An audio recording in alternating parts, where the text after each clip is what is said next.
En Contrapuntos, entrevistas, diálogos para pensar,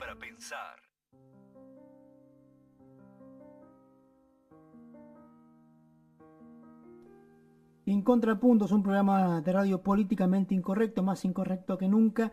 ¿Cómo no podemos, conversar con el autor? Como te decía, vamos a conversar un tema bastante interesante, ¿no? El autor del libro Pampa Libre, los anarquistas en la Pampa Argentina, libro que fue censurado por la Gobernación de La Pampa en la Feria del Libro, ¿no? Y finalmente hubo una presentación alternativa. Jorge Echenique, buenas tardes, ¿cómo te va? Andrés te saluda. Buenas tardes, Andrés, ¿cómo estás? ¿Cómo te va? ¿Bien? Bien, muy bien. ¿Cómo te fue finalmente en esa presentación alternativa, entre comillas, de tu libro ahí en Buenos Aires? Bueno, sí, fue así, con o sin comillas.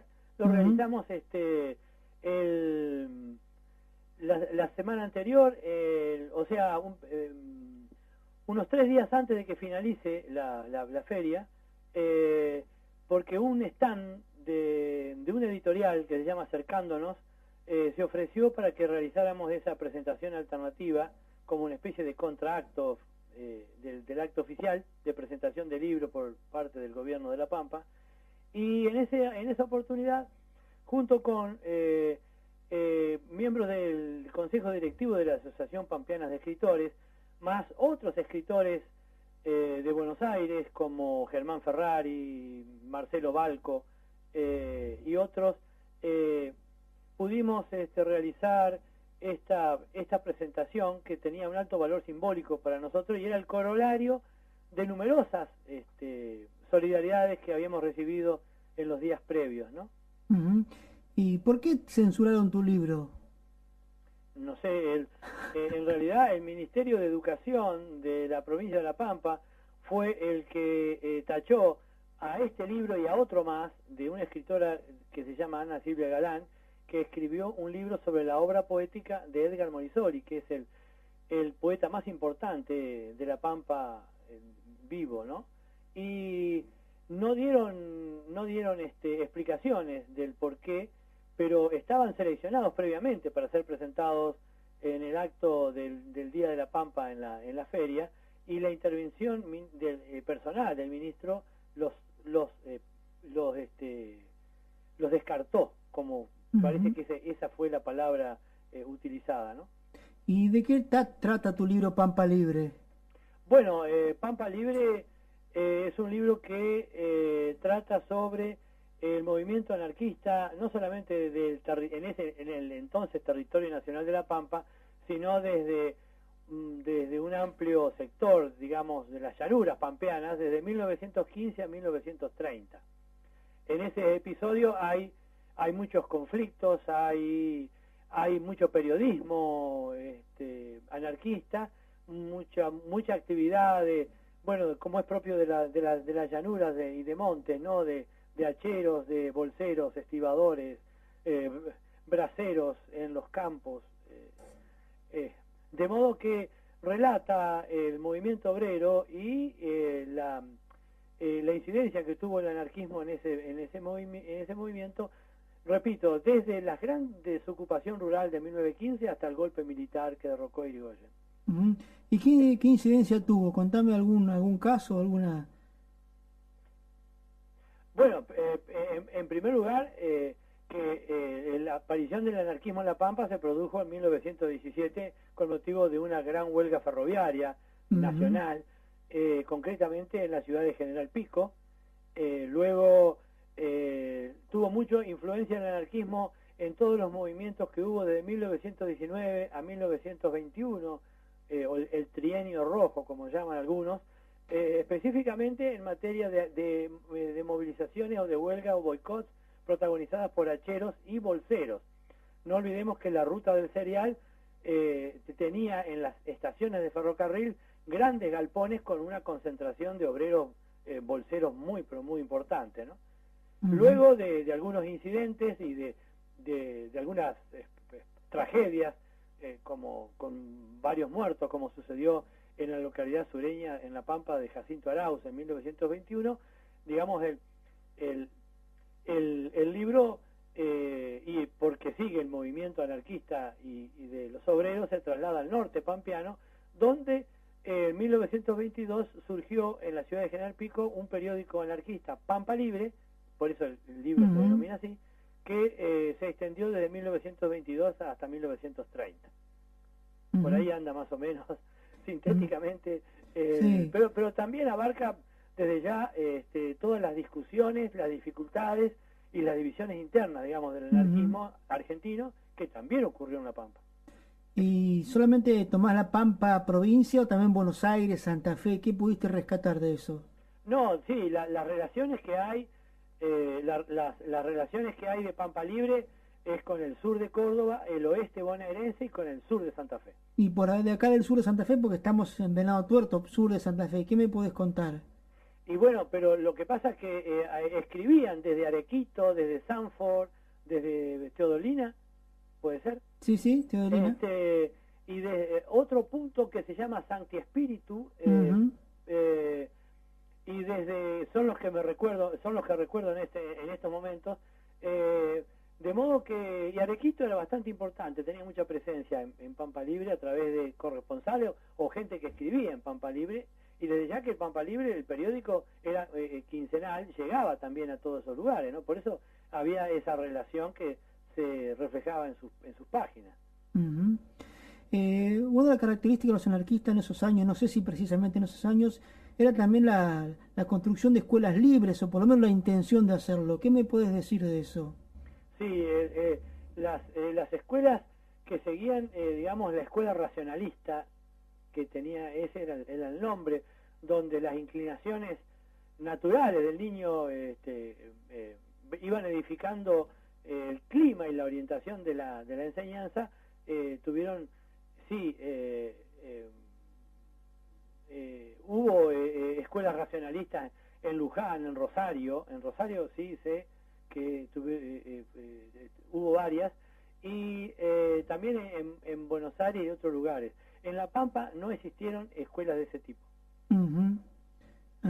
Pero sí existieron, digamos, escuelas donde se enseñaba al estilo anarquista, mejor dicho, no eran escuelas, sino que eran casas o chacras donde los maestros anarquistas preferían dar clase en esos sitios y no en las escuelas estatales, porque además, por la ley 1420 de educación común, esos lugares estaban habilitados para cumplir con la obligatoriedad de la enseñanza, de modo que se las ingeniaban para que haya enseñanza libertaria y que no fuera en una escuela estatal. Acá hay un libro, no sé si vos lo habrás leído, habrá un libro de Ricardo Horvat sobre el tango, esos tangos malditos, donde cita que en Venado Tuerto, donde estoy yo, había una escuela libre, comuna libre, ¿no? Y cómo enseñaban con letras de tango a leer y a escribir. Qué interesante. Sí, desgraciadamente es un pequeño párrafo, es una página solamente, pero bueno, más que interesante porque el cancionero también fue un instrumento mucho de los anarquistas. Sí, los himnos más que nada, pero sobre todo la actividad, digamos, cultural más intensa que tenían los anarquistas en La Pampa ha sido el teatro. Ajá. El teatro anarquista era muy importante porque ellos recogían un viejo dicho que yo encontré en el diario anarquista La Protesta de Buenos Aires, de un ejemplar de 1915, que decía que el teatro es el libro que los analfabetos pueden leer. ¿Qué definición? ¿Cómo? ¿Qué definición? Claro, porque los periodismos, los volantes tropezaban con la dificultad de que el analfabetismo era de una altísima proporción entre la población de menores recursos, que es donde precisamente los anarquistas tenían mayor difusión. Abarcás en el libro, con estos días voy a ir a Rosario y voy a conseguir el libro para leerlo, pues es un tema interesante. ¿Tocás el tema de los crotos, de los lincheras en el libro? Sí, porque el anarquismo pampeano le dedicó a los lincheras, los incorporó como sujeto social, ¿no? Junto con los bolseros, los braceros, los carreros, los estibadores, los hacheros, los incorporó como sujetos sociales. Pero hay que hacer una distinción. En realidad había la imprenta de Pampa Libre, dedicaba hasta folletos dedicados a los lincheras, pero no es exactamente igual la significación del término linchera que tenemos hoy con el que existía en aquella época. En realidad, en aquella época se denominaba linchera también a los trabajadores que deambulaban por el campo en busca de algún trabajo, y por eso viajaban, digamos, colgados o montados en los trenes de carga y no en los trenes de pasajeros, ¿no? Entonces, a esos obreros en tránsito también, itinerantes, también se les llamaba linchera. Bueno, Bayer decía que los lincheras andaban como educando en la rebeldía por ahí en los distintos lugares donde andaban. Claro, eran ellos los que llevaban las noticias de un sitio hacia otro, si había huelgas, y eran ellos los que portaban los volantes que luego distribuían en otro lado, ¿no? Eran es cierto, eran, digamos, los mensajeros de la rebeldía. Hay incluso intelectuales de izquierda que cuando hablan de la historia es como que menosprecian sectores socialistas o comunistas o anarquistas, diciendo que no tuvieron peso en la historia argentina. Bueno, entonces, si no tuvieron peso, ¿por qué está la gran represión de 1919, la de los 21, la forestal, digamos? ¿Qué le puedes decir a ellos? Bueno, sí, lo que pasa es que hay todo, por un lado, no sé concretamente de qué izquierda estás refiriendo, ¿no? Sí, más vinculada a una izquierda que hoy está con el PJ, digamos. Bueno, ¿no? precisamente, yo me imaginaba que era así, porque hay toda una línea que parece que el movimiento obrero empieza en 1945, ¿no? Entonces, por supuesto que ningunea a todo lo anterior. En realidad, lo que está ignorando es que en toda la etapa anterior, especialmente del 19 al 21 y en la década del 20, bueno, sí, también en la década del 10 en los centros urbanos, todo este movimiento anarquista, socialista y comunista tendía a que el sujeto social fuera, digamos, la clase productora, sin ningún tipo de conciliación de clases con la burguesía. Entonces, al especificar que el sujeto social del cambio revolucionario es la clase productora, es la clase trabajadora, que por supuesto no siempre tienen los mismos componentes, pero en la década del 40, al establecer un estilo de conciliación de clase, no solamente con la burguesía industrial, sino también con el ejército, tratan de ignorar los posicionamientos anteriores. Y lo mismo pasa hoy, porque, digamos, no es casual que en el pico de la movilización obrera de los años 60 y 70 se recupera esta idea de que la clase productora y la clase trabajadora es, digamos, el eje del bloque histórico hacia un cambio. Por eso los movimientos, cuando la burocracia sindical es cuestionada y entra, digamos, a la defensiva, a retroceder, es cuando más surgen estas posiciones de reivindicar a la clase trabajadora como eje del cambio, ¿no? Jorge, por último, ¿no? Con este libro que se reeditó este año, Pampa Libre, ¿no? Los anarquistas en la Pampa Argentina, ¿cómo percibís que la llegada de este libro en los jóvenes, sobre todo? Y yo me encuentro claro, la primera edición salió en el año 2000. Ajá. Y ahora, en este 2011, me encuentro con que, digamos, gran cantidad de jóvenes lo leen, porque en el 2000 no tenían la edad suficiente como para interesarse por un tema de este tipo, ¿no? Uh-huh. Pero bueno, todas estas circunstancias que vos mencionaste, el tema de la censura y toda la movilización y la amplia solidaridad que hubo, le dio, digamos, un conocimiento impensado al libro, de modo que hay una lectura muy superior al de la primera edición, por estas causas así que no son naturales, ¿no? Que son, quizás hasta desgraciadas, porque no es que uno busque el conocimiento del libro a través de este tipo de actos de censura que son deplorables. Uh-huh. Jorge Echenique, gracias por tu tiempo, y bueno, ya en estos días voy a estar consiguiendo el libro en Rosario para leerlo, y después quizás charlemos de vuelta aquí en Contrapuntos. Será un gusto, Andrés. Uh-huh. Gracias, un abrazo y hasta la próxima. Hasta la próxima. ¿por qué lo habrán censurado este libro? ¿No? Me pregunto, ¿no? Mi intención era que él lo contara un poco y contar estas historias que son desconocidas.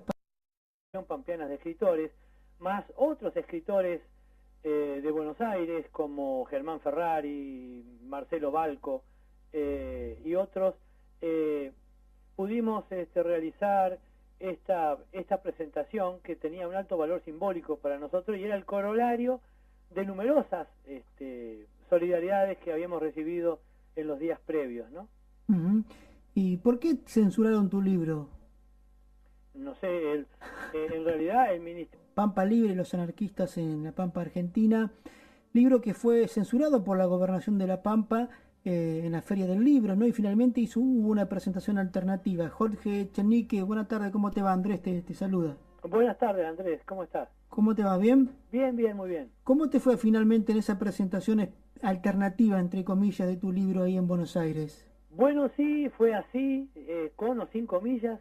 Lo realizamos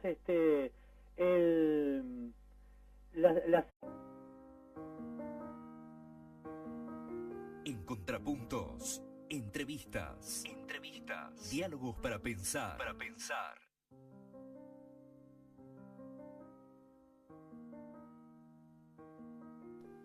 En Contrapuntos, un programa de radio políticamente incorrecto, más incorrecto que nunca. ¿Cómo no podemos, conversar con el autor? Como te decía, vamos a conversar un tema bastante interesante, ¿no? El autor del libro... Semana anterior,